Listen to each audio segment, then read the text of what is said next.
Welcome to another edition of hashtag 3 No More Than 5 in 5, the Business of Life series, early career edition.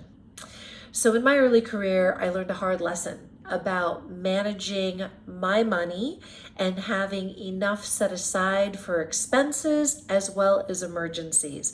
And that lesson came when I transitioned from an hourly employee to a salary plus profit-based bonus employee.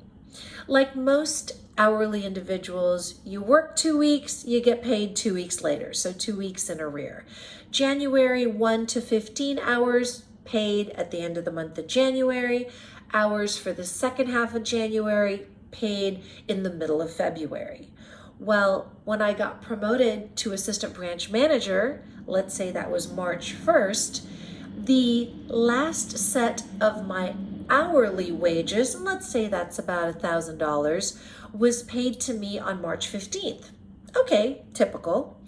My first salary portion, so a little bit less than what I would typically make, let's say $500, also paid to me in the middle of March. So that's about $1,500, and that felt good. That was pretty typical. The challenge hit when at the end of March, I no longer had my 2 weeks in arrears of hours paid, and I only had $500 in salary coming in. That was a lot less than what I was expecting. And of course, even though I was told that this is how it works, I hadn't prepared.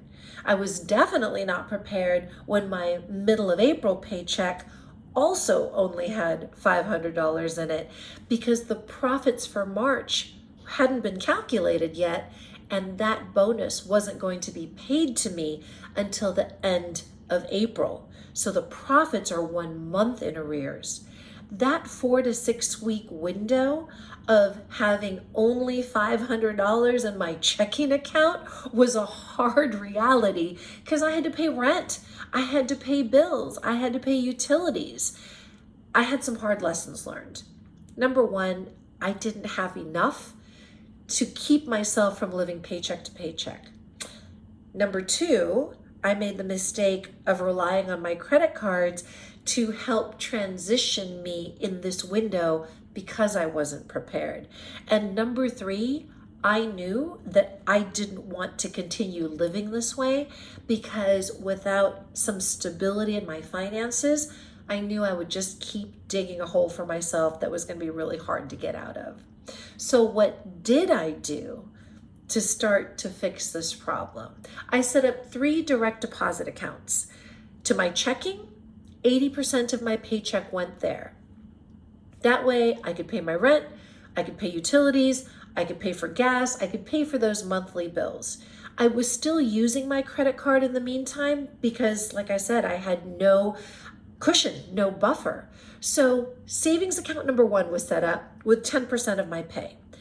That savings account was intended to build something towards an emergency fund. If a big unexpected bill came due, I wanted to make sure I had something set aside. And savings account number 2 was my 3rd direct deposit. That was intended to be my slush fund. So that was another 10% of my paycheck. With some going into a savings account that I intended not to touch at all, some going into a savings account that was now my slush fund, I hope to be able to balance out the ebbs and flows of profitability, because some months were really good, some months were really bad. It took me probably 6 to 8 months to stabilize my income and start to pay off some of that credit card debt that I built up because I was unprepared. But I knew that by setting this system up, multiple direct deposits, I could now set myself on a path to some financial stability. And that financial stability paid off, as we'll talk about in my mid-career edition of 3 No More Than 5 in 5, the Business of Life series. So you're going to have to stay tuned or come back to learn more about that. Until then, take care, be well. Cheers.